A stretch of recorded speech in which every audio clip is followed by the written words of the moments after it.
Vegas sets the lines. SEC teams look to break through. And one man's opinion on the top 10 games for 2016 brings counterpoints from the SEC Breakdown crew of four. Welcome to SEC Breakdown. This is your show of record for SEC football talk each and every Wednesday night at 9 o'clock Eastern Time with the very best bloggers and broadcasters in the conference. Talking about Chad Neepling from Gridiron Now. We also have David Waters and Mike Laval on board, and I am merely Mark Rogers. So what we had is the Golden Nugget in Vegas, and of course they know everything in Vegas.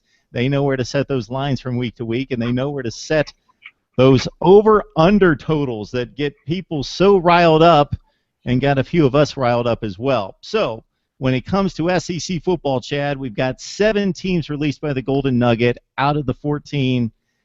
Tennessee's at 10. Got Bama and LSU at 9.5 over-under. Georgia at 8.5. Florida's down at 8. Ole Miss 7.5. Auburn sneaks in at 7. And, of course, the odds, and we'll not go through the entire payout, fluctuate a little bit, but basically this is what you have for the SEC. So does anything jump out from those totals? Yeah, I mean, when you look at Tennessee, of course, it kind of goes along with what we've been, what a lot of the offseason hype has been going into 2016. I think, Vegas is agreeing with what a lot of regional and national pundits have been putting out, and the fact that Tennessee is going to be, a lot more mature status of players on both sides of the ball. Should be a team that's vying for the Eastern, Division championship this year. So I think that Vegas is kind of going along with that. I think when you look at LSU and Alabama, that's kind of interesting to me, that there's a 9.5 on there. So, will one of those two teams be the ones that we're looking at to be the Western Division champion? And typically they're in the conversation somewhat. But I think with LSU, you've got to look at the fact of Brandon Harris. Will he mature as a quarterback this year? Will he be able to make the throws consistently and be a consistent quarterback? And I look at Alabama with the situation with Cam. We talked about that on our last show.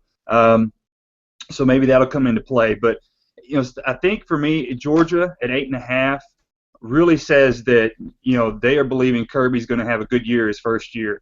And look, I've covered a team that had the Pittman-Chaney combination, and I'm just not that a positive of a guy when it comes to Chaney. I think Pittman's a great coach, but Chaney he's going to air it out every chance he gets. Plus with the latest news on Chubb, how's that going to affect Georgia? What's going to be their backbone this year?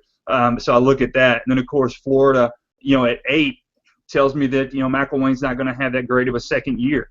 Is this going to be the year that Tennessee overcomes Florida? I'm sure we'll talk about that later. For 11 straight, they've had their number. So is this the year that they can do it? Vegas, maybe the odds are saying yeah.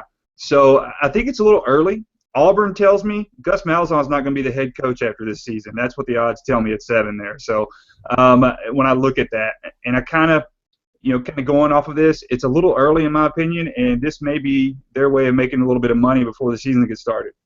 Yeah, it's all about making money and creating some interest out there. So that's not difficult to do with SEC football fans if you throw out some odds in May. David, what jumps out to you looking at those over-unders? Of course, Tennessee, and then if you group them with the rest of the nation, or other teams that are at 10 wins, Clemson, Florida State, Oklahoma, we probably look at Clemson, Florida State, the winner of that game in the ACC, more than likely a playoff team. Oklahoma, a playoff team from last year, probably the favorites in the Big 12 again. So, you're probably looking at your conference, two, Power 5 conference champions there. So they're grouping in Tennessee with those, with those other, projected conference champions. So I think that says a lot about what Vegas thinks people think about Tennessee, and set that at 10 wins. For Alabama, to be at 9.5, they've won at least 10 games in 8 consecutive years. So, we'll see how that goes, and it's kind of just rinse and repeat for Alabama right now. And also Georgia, has won at least 10 games in the past 4 out of 5 years. So, another 8.5 for them. Like Chad said, I think for a first-year head coach jumping in for Kirby Smart, I think that says a lot about where they think Georgia can be with the talent that they have, and if they get that quarterback situation figured out with a healthy Chubb early, they can probably make some noise there. I just really think that it's interesting the teams they left off. I think we can probably fill in some blanks later on. But Auburn at 7, what does that say about Texas A&M? Arkansas around that total as well. LSU at 9.5 up there, even with Bama, kind of a little surprising. I still think Bama is a good bit better than LSU. So for both of those teams to have an equal of 9.5, I'd kind of like to see where they got that from.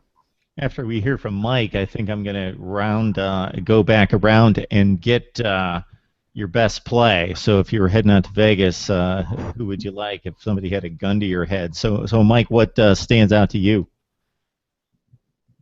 So it stands out to me. I'll start with Bama and LSU. I would definitely take the over on Bama. That's my best play, 9.5. So what that tells me is they're going to have to lose 3 games. Who are the 3 teams on their schedule they're going to lose to? I think Alabama LSU is going to be a really good game. ESPN favors Tennessee. I'm not sold on that yet. I don't think USC is going to be that close. So name me the 3 teams that Alabama is going to lose to. I think you might get one legitimate argument. And then they slip up another team, 2 losses top. So I would take Bama as my best play. LSU, I think they're one of the teams we don't really know a lot about, but I would, if I had to, I would take the over on that. When you talk about Alabama and LSU, I don't think the SEC West is going to be as strong this year from top to bottom. I think Alabama and LSU are going to be strong, but I think those teams like Mississippi State, Texas A&M, and Ole Miss are going to regress a little bit. So I don't think the West is going to be as strong. Look at Tennessee with 10 wins. I'm going to push here only because I'm a Tennessee fan. If I look at it objectively, I think Tennessee has the capability to win 10 games because I don't think they're going to lose 3 games. Here's what worries me about Tennessee. It's not the film, it's not the athletes, it's the psychology of the team. So we'll have to see if they can put that together to get to 10 wins. I would push, or I would actually not lay on that bet being a Tennessee guy.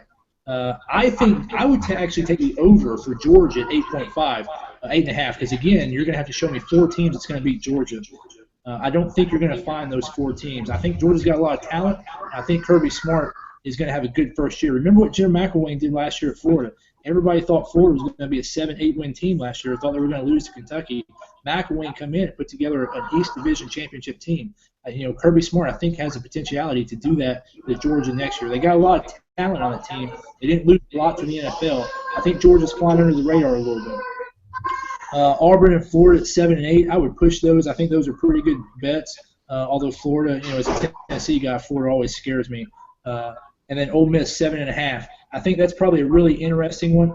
For the first time since Hugh Freeze has been at Ole Miss, they're facing some program adversity. They lost a ton of talent. But here's the interesting thing about the Ole Miss 7.5 is it shows the value or the lack of value of the quarterback position in the SEC. Ole Miss is bringing back probably the best quarterback in the league, if not the best, at least the second best.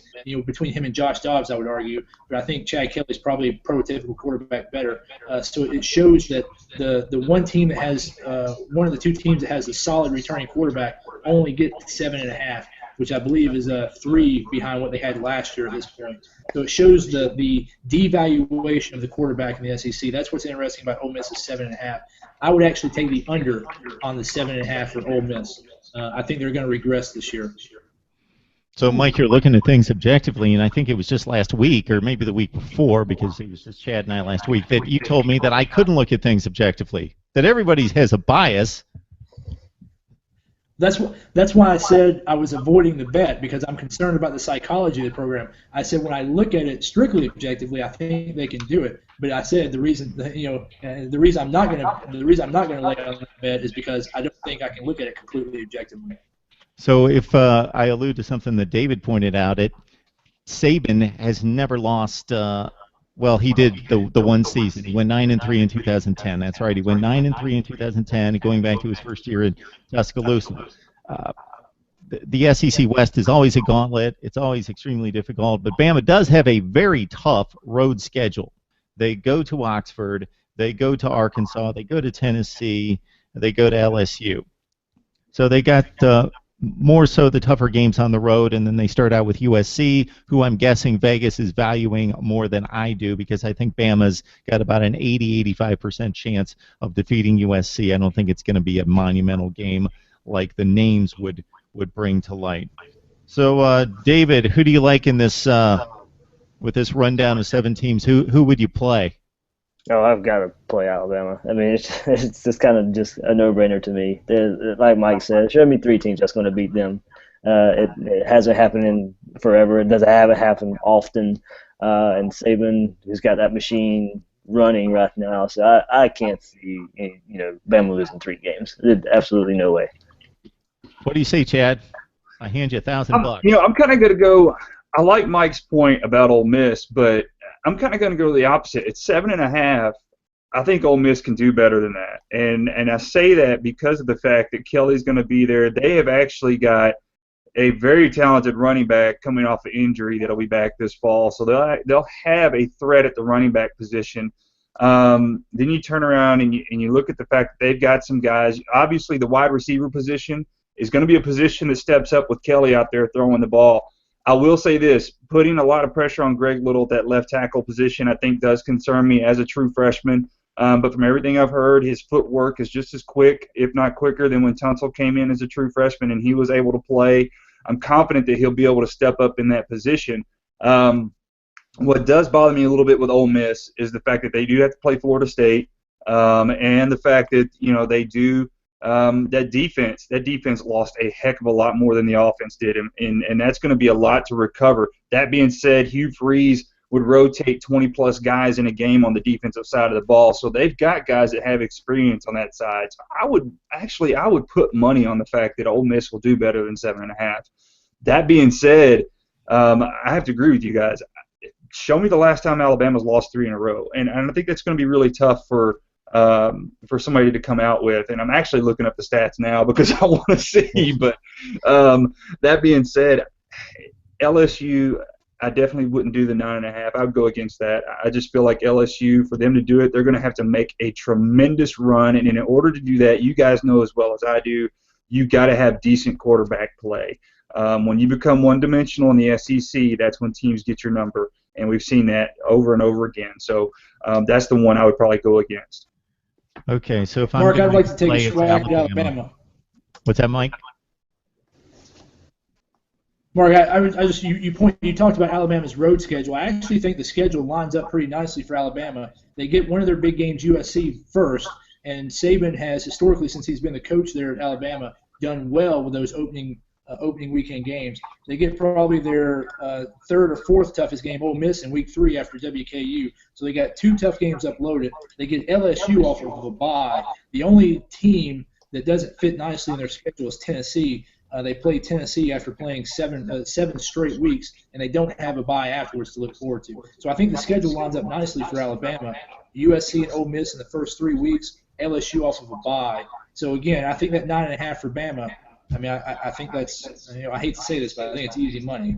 Well, it's spread out is what it is, but from a road-home situation, Alabama's catching all the difficult games on the road. They got to go to Tennessee. They've got to go to LSU. They got to go to Ole Miss. So they're catching the toughest teams on the road, was my point. Yeah, and they got at Arkansas, at Tennessee back to back. So I'm looking at the strength schedule, and to Mike's point, I can only see 4 teams that could possibly beat Georgia, and I don't think they're going to lose all 4 of them. They've got the North Carolina game in Atlanta to open things up. That's a good one on a Thursday night. No, it's a Saturday game. They've got Tennessee at home. They go to Ole Miss. So they do have a tough crossover game in addition to the annual game against Auburn. And then, of course, they play Florida. So they've got 4 games there that they could lose. But to Mike's point, I don't think they lose them all to finish under the 8.5. Yeah, I think that's kind of where also the 10 win for Tennessee comes from. They got Florida, Georgia back-to-back. So, I guess they're looking at maybe one of those games. And then Alabama. So there's your 10-2. So, I think that's the only 3 teams that Vegas or what Vegas thinks fans are looking at for picking, Tennessee to go 10-2. Okay, guys, I'm scrambling to find this article, and we'll find it in just a second. So we all know that between the end of spring camp and getting to August, it's a difficult time for college football fans, writers, media people, trying to find stuff to talk about. And hopefully guys stay clean, they stay healthy, so we don't have to talk about that mess. But it's a lot of speculation about win totals, best games of the year, and all-star teams and all-conference teams. So basically what happened today on ESPN, very interesting article sizing up What are the top 10 games of 2016 in regards to what's at stake, the highest stake games for 2016? So to run them down real quick here, we got USC Stanford number 10, Penn State Pitt.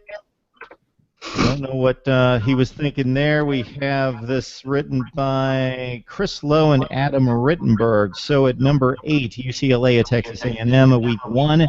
We've got the LSU-Auburn game at 7, Oklahoma-Houston at 6. Washington-Oregon at 5, Michigan State at 4, Ohio State-Michigan State at 3, and I'll put a foil into his top 10 in just a second regarding those two games. Clemson-Florida State at number 2, and at number 1, we've got the battle for the East, Florida taking on Tennessee. So, Mike, what do you think of this top 10 list and basically the criteria laid out?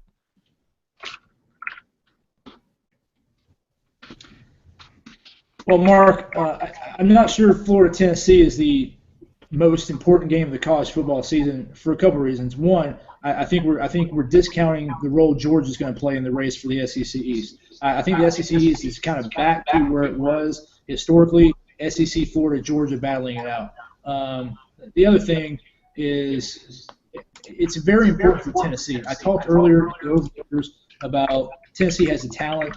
They got the video, or they got the film. They got everything in place. What the big question in Knoxville is the psychology of the program. That Florida game is the 4th game of the season. It's really the first big game. Of course, they got Virginia Tech at the Battle of Bristol, but I think it's going to be the first big game.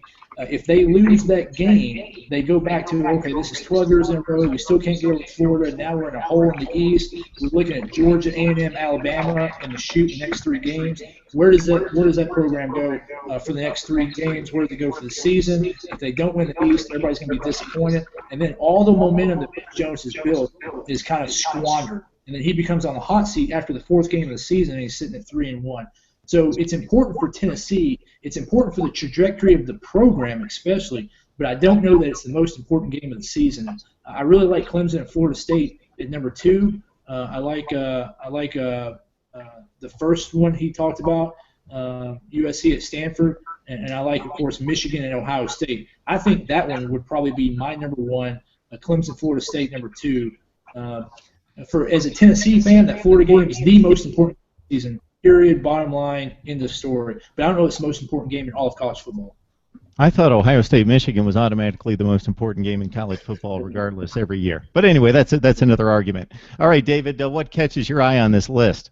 Yeah, and we'll go back to the Florida-Tennessee real quick, and I'll hit the Florida side of it. And we've talked kind of the pre-show before, and Mike said this game is a lot more at stake for Tennessee than it is Florida. And I mean, I hate saying that as a Florida fan, I'm not saying the Tennessee games aren't important, but yeah, it's been 11 in a row.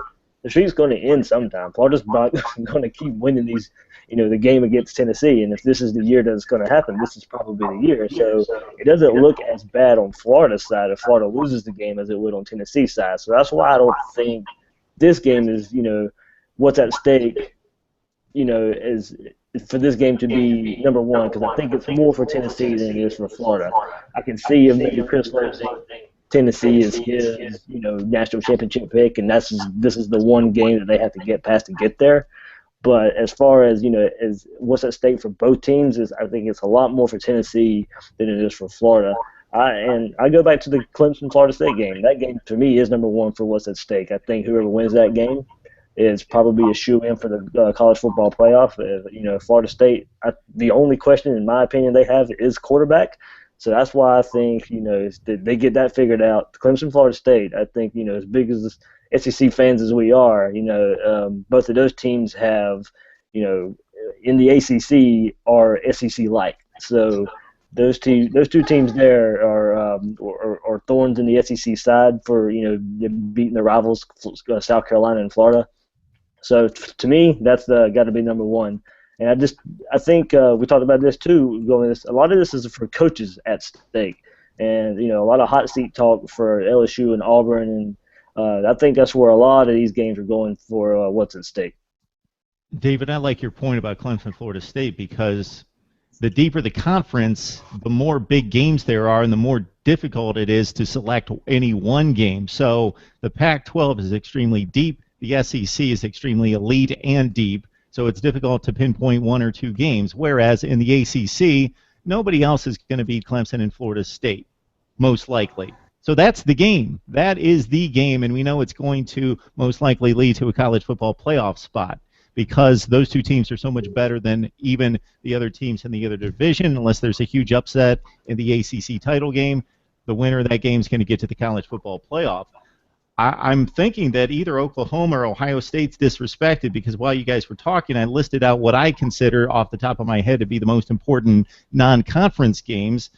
I'm seeing Alabama USC comes to mind. Again, we talked about it earlier. I don't know that USC is going to be able to hang in that game, so it's more of a marquee matchup in terms of name brand. But Oklahoma's playing Ohio State, Florida State, Ole Miss, LSU, Wisconsin, although the Badgers probably are not going to get into the college football playoff discussion. Stanford, Notre Dame's been a huge game in recent years. Michigan State, Oregon, Florida State, and there's a couple that I missed. But, Chad, when you look at this list of the 10 here, what is catching your eye, or what did they miss here? Here's the thing. I look at this, and I respect you guys with the Florida State and the Clemson. I agree with that. I think that's going to be one of the bigger games of the year just because of the ACC and what you brought up there, Mark, about the fact that nobody's really going to beat those two. But a game that I'm really interested in seeing, and it's a game that I've been interested in since the season ended this last year, is Ohio State heading to East Lansing to play Michigan State. I think that's going to be a big game for the Big Ten. I think that the road to the Big Ten is going to run through East Lansing this year because you've got Michigan with Harbaugh coming in as well.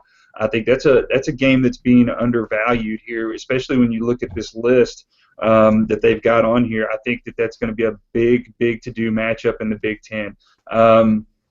Even with the fact that Ohio State lost as many NFL caliber guys that they did in the draft this year, I still think they've got to rebound. They're going to rebound with the amount of depth. Urban Meyer, what he's done at that program, what he's been able to build at Ohio State. So that being said, I feel like that's going to be a key game when we get down to it. The other interesting thing to me on this list is the fact that Chris Lowe and the guys, they mentioned that the Houston-Oklahoma game, and they talk about the fact that if there's going to be a team that's going to break through into that playoff scenario that's not out of the Power Five, it's going to be a team like Houston. And I'll be honest with you, out of this list, despite the rankings, I agree with them with that. I think with what Houston's got going on, especially with recruiting in that area, South Texas, Louisiana area has been really good. Houston has really picked up momentum. Head coach turns down offers to stay. So I think that Houston is a team that you need to be on the watch out for this year because they could be a team that's getting in the conversation as the season goes along. And a win over an Oklahoma team that is going to be able to run the table a little bit in the Big 12 could be a huge step up for Houston, and that could be definitely put them into the conversation. Going back to what David had said here, I think the UCLA, A&M, LSU, and Auburn games, those are really focusing on the coaches. We've talked about all the issue and turmoil A&M's had in the offseason in the locker room, promises being made to players, 5-star quarterbacks jumping ship. I think, and of course Chavis coming in making the golden ticket guarantee that his defense is going to be better, when in reality it can't get a whole heck of a lot worse on that front line. But that being said, I think that's really, it's going to set the momentum for A&M. Now, is it the most important game of the year, or should it be on this list? Definitely not. And the same with LSU and Auburn. I can't put it in that context. It doesn't belong in this top 10 list, in my opinion. We're really looking at coaches and their jobs, and I think they're a little underestimating the fact about Les Miles and what's going on at LSU because of the fact that state financially is not in a position to fire a guy and owe him millions of dollars. They're just not. Their state government is not in that position. I think that you really need to think about that because if that was the case, then they would have gotten rid of their basketball head coach after this last season, considering the amount of talent they had. So that needs to be thrown out the window. Now, Malzahn, in my opinion, is playing for his job right now. It doesn't matter. Even if he has a winning record, hear me out, and I'm going to bank this. Take it to the bank. I'm writing a check. It's all yours.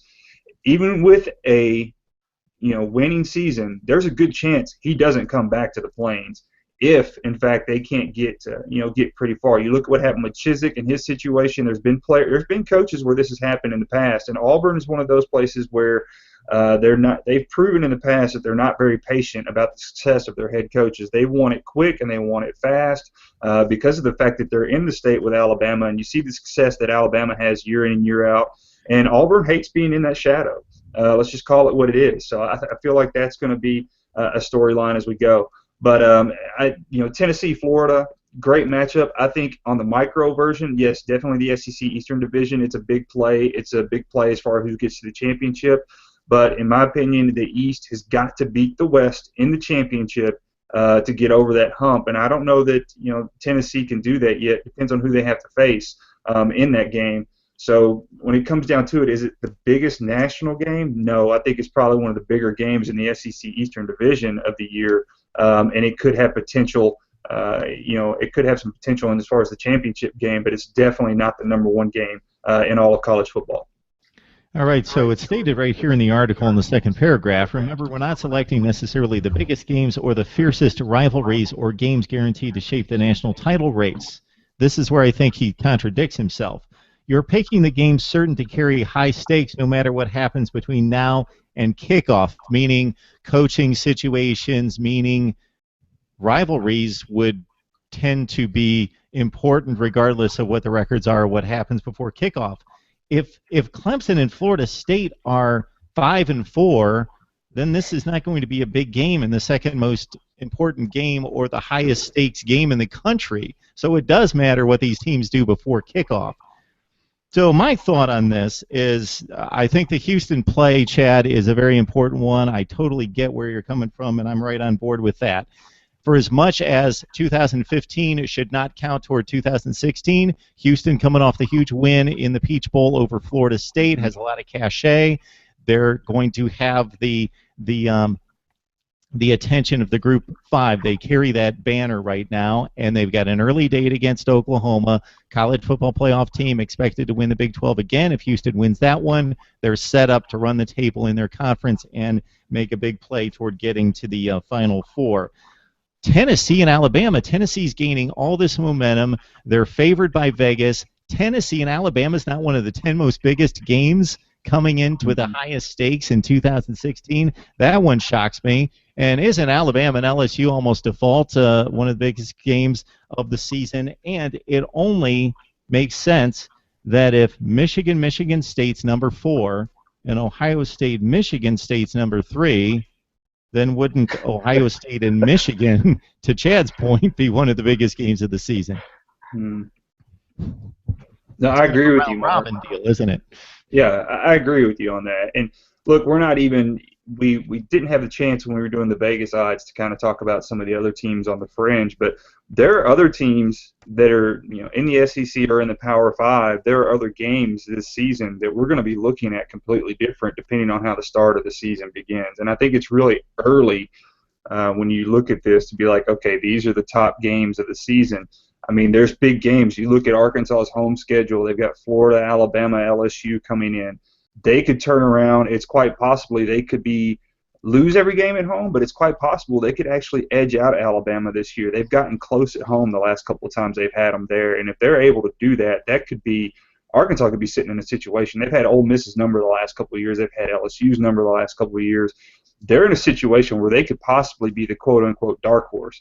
And that being said, if A&M comes through, if they do come through on the defensive side of the ball, that late game with A&M and LSU towards the end of the year around Thanksgiving is going to be a big game because Vegas is saying 9.5. Okay, so obviously if it's 9.5, LSU is going to be sitting in a situation where they're in the Western Division championship conversation. So that turns out to be a big time game for A&M and LSU. So there's still some other games that are very viable here as the season goes along, and if these teams play like we think they may. And there's still a lot of questions, right? We could be talking about a completely different landscape here, I guess, about week 10 of college football.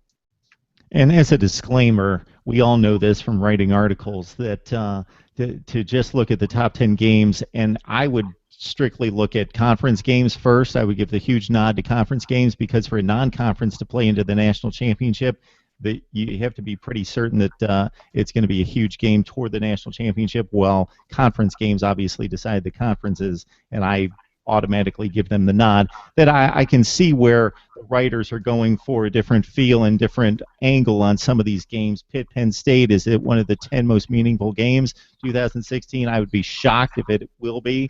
They're both 7-5, 8-4 teams. That's the way it's going to be, and it's not even a conference game. So that one takes me back. UCLA, Texas A&M, you guys played it up from the coaching standpoint. That's what that's all about, because otherwise those teams are good teams, but I don't think either one's going to seriously contend in their respective conferences. One last note before I think Mike's ready to explode is that listen to this 5-game run to start a career at USC for Clay Helton. Going back to late last season, going into this season, UCLA, Stanford, Wisconsin, Alabama, Stanford. That's his 5-game run to start his career at USC. All right, Mike.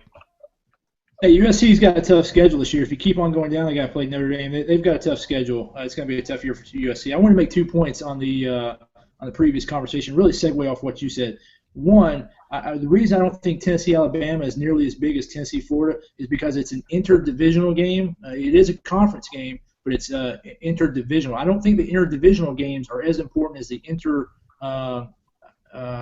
intra-divisional games. And here's why: because Tennessee, either Tennessee or Alabama, if they lose to each other, they could play again in the SEC championship game. That Tennessee-Florida game determines the divisional champion. And of course, I think to get to the CFPs, you probably got to win your division.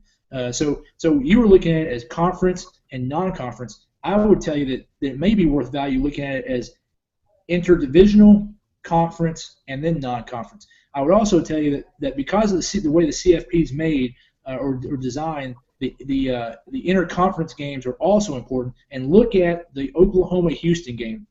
If Houston wins, coming off their bowl game last year, Houston wins against Oklahoma and they do run the table, then Houston stands a very good chance of getting into the CFP after what they did last year. So now you're not going to have one conference champion left out of the playoffs. If Houston gets in, you're going to have at least 2 conference champions. And what is the conference? What's the CFP committee going to look at when they determine who gets in and who doesn't get in from the one-loss conference champions? They're going to look.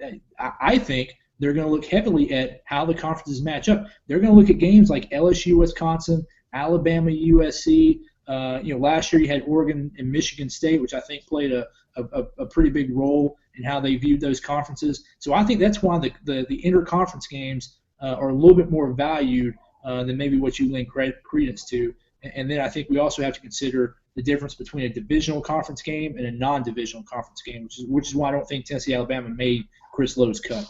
Yeah, it's a great point. Obviously, the tiebreaker and the limited conference schedule of only 8 games basically puts you in a 2-game hole head-to-head, unless, of course, you're Mark Richt in Georgia, because they seem to be bucking the trend back several years ago where they would actually defeat the team that you would think that they would need to win, but then they'd go lose 2 other games, and then they would let somebody in the back door, most recently Missouri a couple years ago. That's why he averaged 9 wins and at Miami. Yeah, watch that Miami team this year in the ACC. I mean, Mark Richt coming in as first-year head coach, that could be interesting to see what happens there, see how it shakes up that conference. I agree. I don't know why, but I have a sneaky feeling that I really think Rick's going to do well there. I mean, I'm not saying national title well, but we got to remember Miami has never won the Coastal Division since they've been in the ACC, and I really do think that changes under Rick. I think it finally will happen, but I think there would be a lot more success than what Miami has had in the last few years. Mark Richt is committed. He contributed $1 million out of his paycheck. Golden there have racked up top 15 recruiting classes. They have the best talent in that division. So if they get the right man on the sideline, which we believe they do, yeah, that could be a very good call. I want to hit one more point. We're talking about Houston, Oklahoma. Is Houston, are they a shoo-in if they win that game? Because if you look at the rest of that schedule, it is atrocious. It's Lamar the week after, at Cincinnati, at Texas State, UConn, Navy, Tulsa, SMU, UCF, Tulane. Here's the big one. They need Louisville to be good because they play Louisville November 17th and then at Memphis. Well, you know what else they need? They need Oklahoma to be great. Yes. I mean, 2 games. And they need Oklahoma to beat Ohio State 2 weeks after Houston beats Oklahoma. Yeah, you're right. I mean, they need a win versus Oklahoma, and they need a very good Louisville team at the end. Because I mean, looking at that schedule, yes. I mean, I'm high on Houston. Don't get me wrong. If they do beat Oklahoma, I'm really high on Houston. But if you're going to start comparing the 4 teams that need to be in the playoff, that schedule right there doesn't do anything for me. How does that schedule undefeated compare to a 2-loss conference champion, let's say out of the Pac-12? You have to let in this undefeated team that went out and scheduled Oklahoma. I'd probably go with that way too. I really would. But that's because I'm high on Houston. I don't know. It's different than Boise State for me for some reason. I don't know why. But and then Mike, I'll just have more ammunition in our debates about this ridiculous college football playoff. I'll really be pounding my fist. If Houston makes it, Notre Dame squeezes in, and we've got like 2 conferences left out, 3 conferences left out. I think if Houston does run the gamut and they beat Oklahoma and say Oklahoma has some success in the Big 12, if not wins the Big 12, then you're really going to have the hot topic is going to be, should we expand? Everybody's been talking about it already, but then that's going to be because somebody's going to get left out, and it's going to be all the rage going into the playoffs, talking about how this team got left out, that team, blah, blah, blah. It's going to be reminiscent of TCU, Boise State type of situations when the BCS era was in play. And I think that's what Houston is looking at. Even with the success of running the table and beating Oklahoma and Oklahoma having success, I don't know, man. It's going to be hard-pressed for me to believe that they would actually get in over a 1-loss Power 5 team that's win and ran the table against their conference. It would be tough for me to believe that, but not saying it couldn't happen. It's just, when that committee meets and they start looking like you guys are talking about strength of schedule and interdivision and things of that nature, I think are really going to come into play. I think it's an uphill battle that Houston's going to have to fight if they really want to get in there. Well, now 1-loss conference champion needs to be Oklahoma. That's why that game is so important for Oklahoma and for the Big 12, because if Houston beats Oklahoma and runs the table, there's almost no way a Big 12 team gets into the college football playoffs. The Big 12 conference is probably the big loser because you have the Oklahoma, who will probably be the champion of the Big 12, already has a loss to the undefeated team, and you have the CFP probably pushing the Big 12 to take Houston into the conference so as not to get punished for losing to them in the future.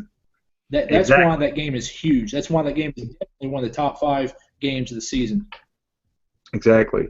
That's something I would definitely talk with you guys about any time of the week, because I think the Big 12 does need to add Houston, Memphis, a couple teams, and I think that they make a solid argument if they go in and they beat up on Oklahoma that you have to look, you need to have a conference championship, in my opinion. And Mark, I know we can get on this, but you need that, and I feel like a Houston team that comes in and they drum Oklahoma, and then Oklahoma goes and jumps back and has a great season in the Big 12, and Big 12 gets left out again because they got left out the first time because the Bowlesby decided he wanted to get a little overzealous and have co-champions instead of reading the bylaws where it says whoever wins the head-to-head is the champion of the Big 12 conference, because at one point Baylor and TCU were both in the conversation for that 14 playoff. So in my opinion, they have got, if Houston wins, it solidifies an argument that, yes, they need to add some teams to that conference so that they can have a championship. Yeah, Chad, you didn't like the 2-1 true champions? My decision between Boise State and BYU. What was that, Mike?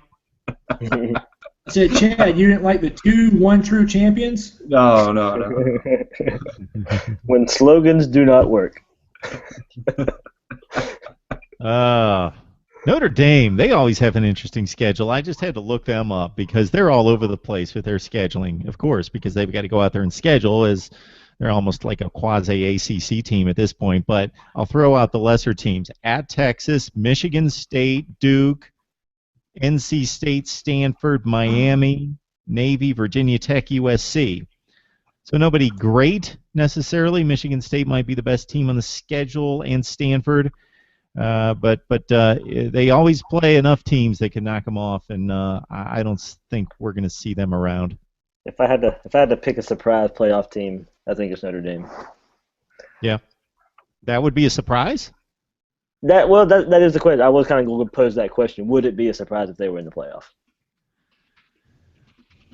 A surprise to me is like Auburn going to the national championship. Yeah. I mean, that's a huge surprise. Yeah, don't get me wrong. I'm just, in general, would you consider Notre Dame in the playoff a surprise? No.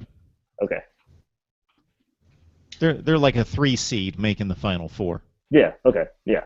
I agree give with it that. I mean, they probably start the season in the top 10. On 8, 9, 10 range. So. Yeah.